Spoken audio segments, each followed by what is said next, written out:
नमस्कार, आप देख रहे हैं personal finance bulletin money time. मैं हूं मीनू शर्मा। आपको बताऊंगी पर्सनल फाइनेंस, बिजनेस, कॉर्पोरेट और पॉलिसी से जुड़ी बड़ी खबरें जो डालती हैं आपकी जेब और जिंदगी पर सीधा असर। तो चलिए बिना देर किए शुरू करते हैं आज का खबरों का सिलसिला।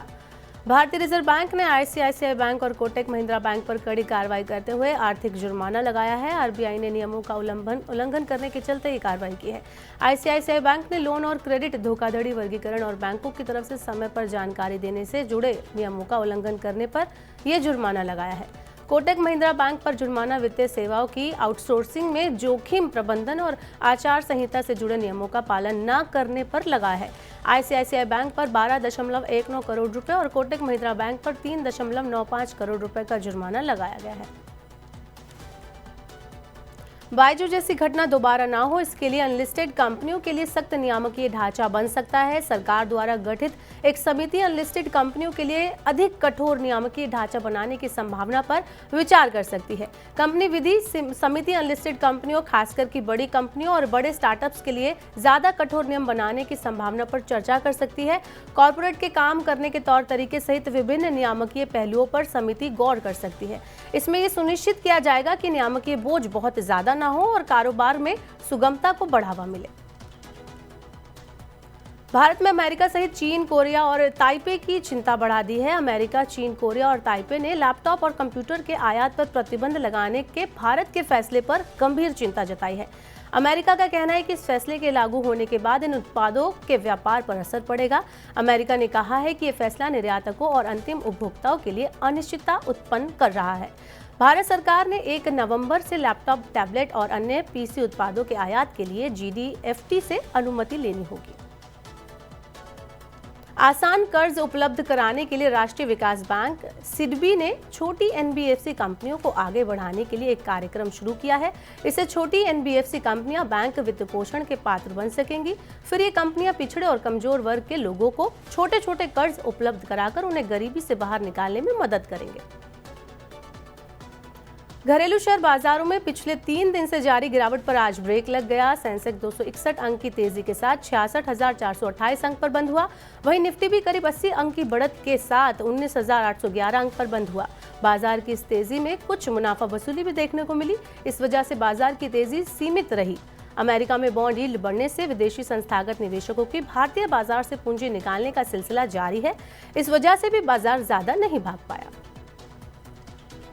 होम लोन चुकाने के 30 दिनों के अंदर अब आपको आपके पेपर्स वापस मिलेंगे। इसके लिए आरबीआई ने नए प्रॉपर्टी रूल्स जारी किए हैं।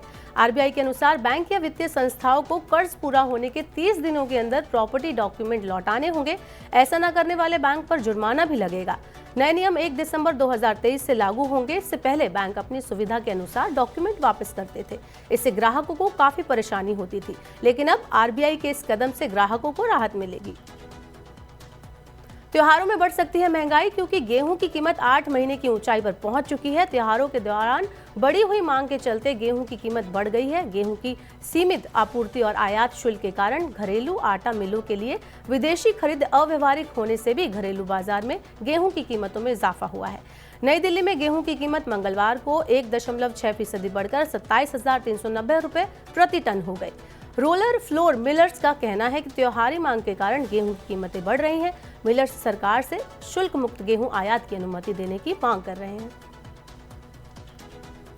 गेहूं के साथ ही चावल को लेकर भी चिंता बढ़ गई है। पंजाब के कई हिस्सों में सोमवार को हुई अचानक बारिश से धान की फसल को नुकसान होने की आशंका है। इससे धान की पैदावार पर असर पड़ सकता है। बारिश की वजह से मंडियों में रखी धान में नमी की मात्रा बढ़ने की भी आशंका है। पंजाब में राइस मिलर्स की चल रही हड़ताल से भी किसान अपनी फसल नहीं बेच पा रहे हैं।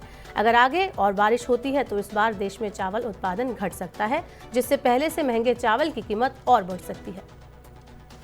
एनएचएआई ने राष्ट्रीय राजमार्ग और एक्सप्रेस वे पर सड़क सुरक्षा बेहतर बनाने और यातायात नियमों के पालन को लेकर बड़ा कदम उठाया है। इसके तहत अत्याधुनिक यातायात प्रबंधन प्रणाली का उपयोग किया जा रहा है। जो बदलाव किए गए हैं उसमें पुराने वीडियो इंसिडेंट डिटेक्शन सिस्टम कैमरों की जगह video incident detection and enforcement system का उपयोग शामिल किया गया है। नए आधुनिक कैमरों में 14 अलग अलग घटनाओं की पहचान करने की क्षमता है। इसमें 2 पहिया वाहनों पर 3 लोगों का बैठना, हेलमेट और सीट बेल्ट का उपयोग नहीं करना, गलत लेन या दिशा में गाड़ी चलाना, राजमार्ग पर जानवरों की उपस्थिति और पैदल यात्री का सड़क पार करना शामिल है। व्यापक कवरेज के लिए इन कैमरों को हर 10 किलोमीटर पर लगाया जाएगा। इसके अलावा वाहन की स्पीड का पता लगाने वाली प्रणाली को अब VIDES से जोड़ा जाएगा। अब आखिर में चलते चलते देते हैं आपको IPO से जुड़ा अपडेट। टाटा टेक्नोलॉजी का बहुप्रतीक्षित IPO इस महीने के अंत तक पेश कर सकती है।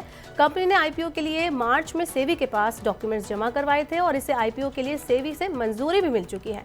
IPO लॉन्च की संभावना को देखते हुए ग्रे मार्केट में इसके शेयरों की मांग ऊंची बनी हुई है। ग्रे मार्केट में इसके एक शेयर की कीमत 280 रुपये पर पहुंच गई है।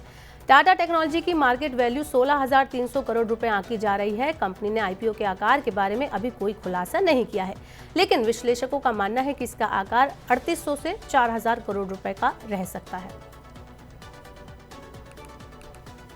तो ये थी मनी टाइम में आज की बड़ी खबरें। वक्त हो गया आपसे विदा लेने का। अब आपसे होगी कल मुलाकात। पर्सनल फाइनेंस से जुड़ी खबरों को पढ़ने, सुनने और उनसे जुड़े खास कार्यक्रमों को देखने के लिए मनी 9 के सुपर ऐप को जरूर डाउनलोड कर लें।